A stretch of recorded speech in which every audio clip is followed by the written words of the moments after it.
Welcome to Monologues by Hassie, where I'm going to be dropping unsolicited brain dumps from the depths of my grey matter.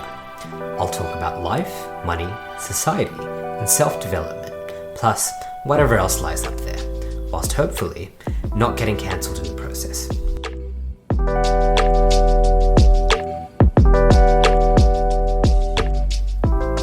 Welcome to 2023. I hope you've had a great end to 2022 and that you had a chance to have some rest and relaxation and unwind, and that you're ready to really kick 2023 and achieve the things that you want to do, the things that you want to achieve in life. Now, when we start a new year, typically the first thing everyone does is start thinking about New Year's resolutions. How can we be more productive? How can we be more efficient? I want to make X times more money this year. These are, I want to become fitter. Everyone has these goals, and it's all about the hustle and bustle. And chances are, if you're listening to this podcast right now, you're probably privileged enough to, you're privileged enough to have access to the internet. That's one. And you're probably going to be, in a culture where you're typically going to be working at least 5 days a week. And that's your life. It's all about the hustle and bustles. You probably have goals.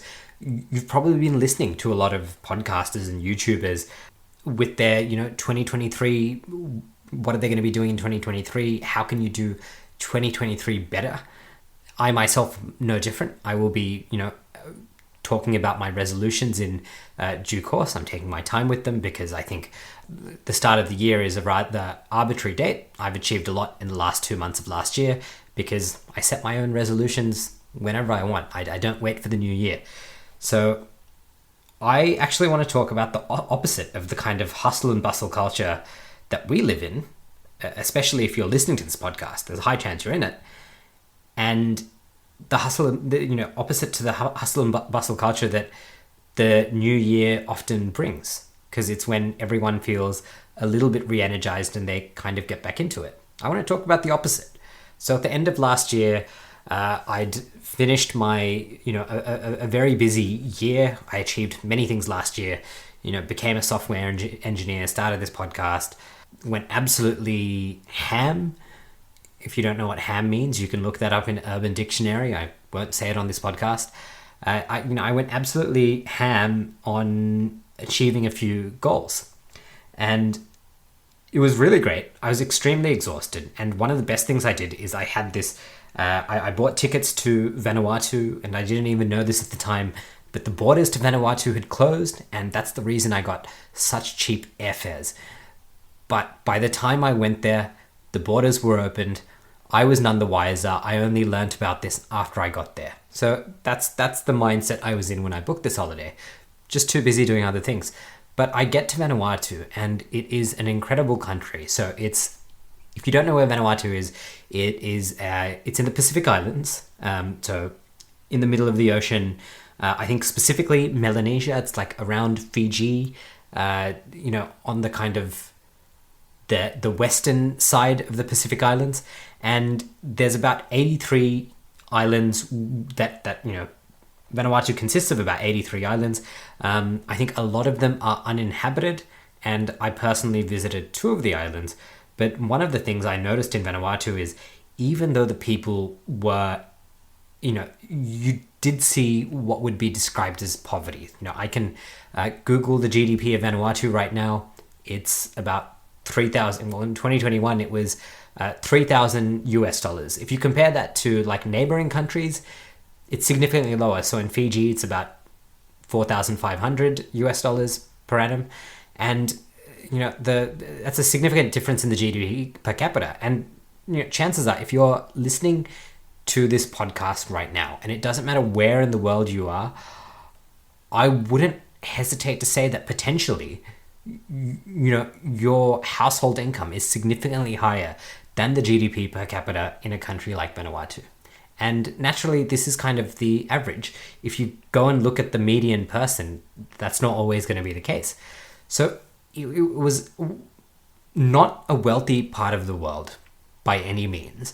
But one thing I noticed, and one thing that really stood out to me in my 7 days there, was that all the people were incredibly friendly. The children would just come up to you, ask you for your name. They were just really happy to kind of smile, wave. They'd be playing in some of the most beautiful beaches in the world, swimming in some of the most gorgeous rivers I've seen. Like the water is, think of there are so many different shades of blue that I saw in Vanuatu. It's absolutely crazy. Some of the most beautiful waterholes, and these are the local swimming pools for these kids. And they eat fruit, which just grows wild in the jungles. There's papaya growing everywhere. There's a lot of, I think historically, there's been a lot of volcanic activity in the way these islands have formed. And the soils, as a result of that, are incredibly rich. So even though the people don't have much, generally what I was told from a lot of the locals I spoke to was that if you have access to land, if you happen to own a small patch of land, you can generally survive. You don't need a lot. You can live. You know, if you can't produce an income, you can find a way to survive. And that's not, I don't want to by all means minimize any poverty and any issues that there are amongst the people of Vanuatu, because that 100% exists. But overwhelmingly, my experience of what I saw was that these people had such an amazing lifestyle, and it really got me thinking about how we live our own lives. And just a few minutes ago at the start of this podcast, I was literally talking about when people like us, typically either Westerners, or you might be in a developing economy like India, China, Africa, where the economies are really, the middle classes are growing and people are getting into this hustle and bustle culture. And I saw the complete opposite of that. And for me, that was such a stark difference that it got me thinking about an old story that I read many years ago. And the name of that story was the Mexican Fisherman's Parable. And I'm probably best off just reading through the story, and then I can discuss it afterwards. So here's how the parable goes. An American investment banker was at the pier of a small coastal Mexican village when a small boat with just one fisherman docked. Inside the small boat were several large yellowfin tuna. The American complimented the Mexican on the quality of his fish and asked how long it took to catch them. The Mexican replied, "Only a little while." The American then asked, "Why didn't you stay out there longer and catch more fish?" The Mexican said he had enough to support his family's immediate needs. The American then asked, "But what do you do with the rest of your time?" The Mexican fisherman said, "I sleep late, fish a little, play with my children, take siestas with my wife Maria, stroll into the village each evening where I sip wine and play guitar with my amigos. I have a full and busy life." The American scoffed. "I am a Harvard MBA and could help you. You should spend more time fishing with the proceeds. Buy a bigger boat. With the proceeds from your bigger boat, you could then buy several boats. Eventually, you would have a fleet of fishing boats. Instead of selling your catch to a middleman, you would sell directly to the processor, eventually opening up your own cannery. You would control the product, processing, and distribution. You would need to leave this small coastal fishing village and move to Mexico City, then to Los Angeles, and eventually New York City, from where you will run your expanding enterprise." The Mexican fisherman then asked, "But how long will all this take?" To which the American replied, 15 to 20 years. "But then what?" asked the Mexican. The American laughed and said, "That's the best part. When the time is right, you would announce an IPO and sell your company stock to the public and become very rich. You would make millions." And the Mexican fisherman replies, "Millions? Then what?" The American then says, "Then you would retire, move to a small coastal fishing village where you would sleep late, fish a little, play a little with your kids, take siestas with your wife, stroll to the village in the evenings where you could sip wine, play guitar with your amigos." And that's the whole story. And the absurdity of this story is you've got this Mexican fisherman who's doing a little bit of fishing, and he lives a life where he enjoys time with his children, with his wife, with his friends. He plays guitars, drinks wine. And this American investment banker comes and tells this fisherman, hey, why don't you grow this huge company? You can have an IPO, an initial public offering. You can sell your stock, make money, and then you're going to go back to the same place. So it's almost like coming full circle. And when I was in Vanuatu and observing these people playing in, again, one of the most beautiful countries I've seen and experienced. And I was living a life where I was eating great fruit. I was eating amazing fish, amazing fruit, amazing vegetables. I was kayaking. I was swimming every day. I was reading books. And the absurdity is, for these people, and obviously it's not the same, I was staying at resorts and hotels, but they built a lot of kind of rest and relaxation and enjoyment of Mother Nature. That's just a normal part of their lifestyles. For me, that's just a component of a holiday. That's 1 week of my entire year.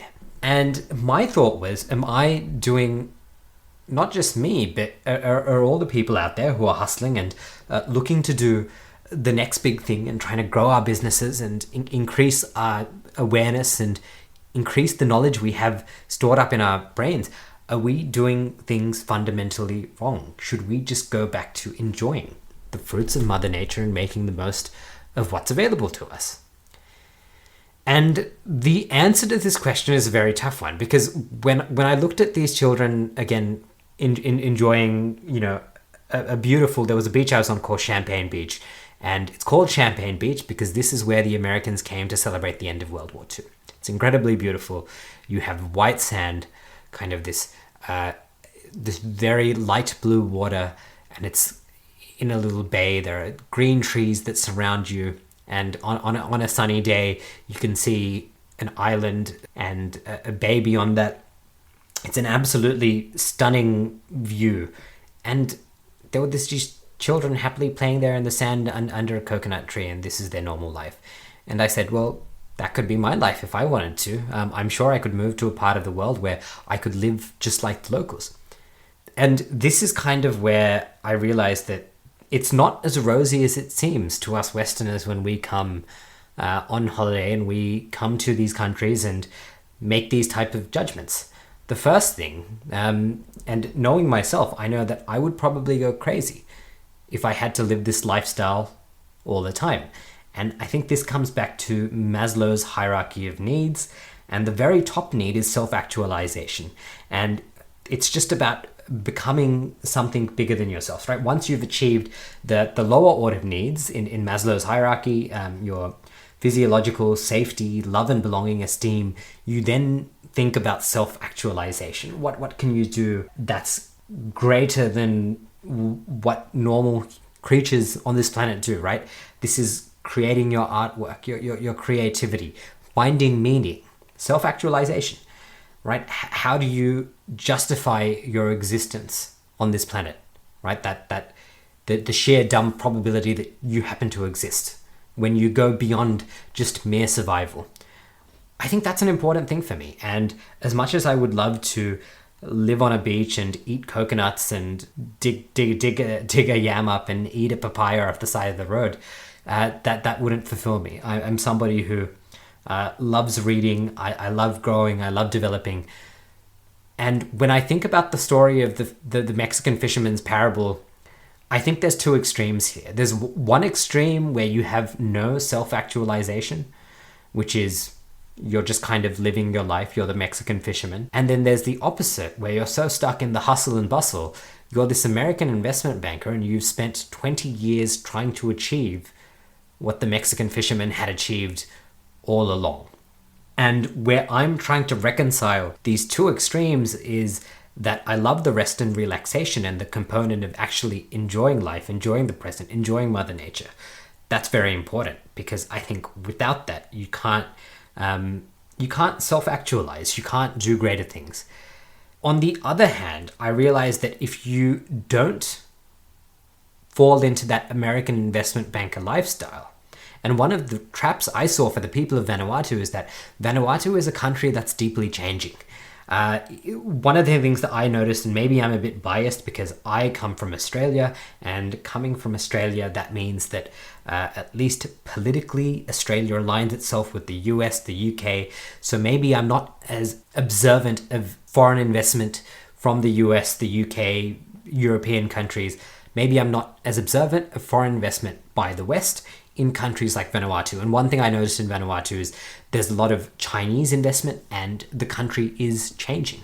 You can kind of see that there are people whose land will be bought and their quality of life will go down. The old ways of life of living off your land will disappear, and eventually you'll have to go to work in a factory, and that's absolutely a risk for the people of Vanuatu. And if we go through history, that's always been a risk for every hypothetical fisherman in a little fishing village, because there have always been wars, there have always been changes in society, there will be a natural disaster, bad things will happen. And when these happen, who would you rather be? Would you rather be the little Mexican fisherman, or would you rather be the American investment banker? You'd be the investment banker, because the investment banker has capital which will allow them to make particular certain options. And for me, in addition to self-actualization, it's how can I achieve the Mexican fisherman's lifestyle and self-actualize, but also have insurance? And I realized, well, you can't have everything at the same time. So when I was in Vanuatu relaxing, I wasn't working hard, I wasn't self-actualizing. I was enjoying the Mexican fisherman's lifestyle. And now today I'm working like the investment banker, or in my case, a software engineer. And I realized that this is perfectly fine. But it's important for me, at least personally, to reconcile that I don't want to go too far to either extreme, because that would be deeply unsatisfying. Because the way I see it, at either extreme, you don't actually reach self-actualization. You don't spend time developing your character. The investment banker is probably incredibly worn out by the time he decides to live the same lifestyle as the Mexican fisherman. And at the same time, the Mexican fisherman probably also hasn't devoted time developing, I guess, higher order thinking of the way the world works. And maybe to the American, it looks like a great lifestyle after you've retired, but perhaps there are challenges that we're just not aware of. So what I'm really trying to get at is, we're going into this new year, we're going into 2023, and everyone's going to be focused on how can we milk ourselves and squeeze more GDP out of our bodies and out of our minds. And that's very important, and we should be smart about the way we do that, because the world will change. There will be wars, there will be natural disasters, bad things will happen. That is a guarantee.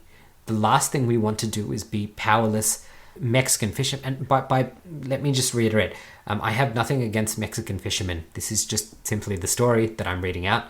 But the reality is, the world does not stay stagnant, and the only thing that we can guarantee is change. And when change happens, you want to be prepared to deal with that change. And in the capitalistic world we live in, I think the way I rationalize it is having access to resources gives you the capital, it gives you the leverage to be able to adjust to the changes in the world. So it's important to focus on that side of my being, so that I do want that to be my focus.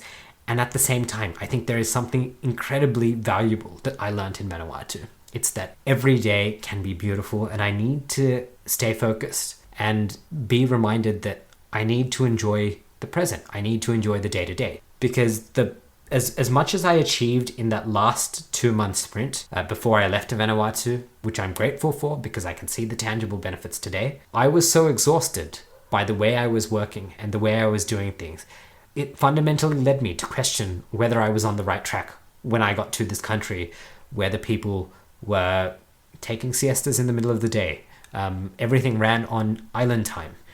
It was just something you had to get used to, but I absolutely loved it, and I'm grateful to the people of Vanuatu for letting me into their country, for allowing me to experience their culture, and for imparting this very valuable lesson on me. And with that said, I wish you all listening to this a very happy 2023, and I wish you great success in all your endeavours.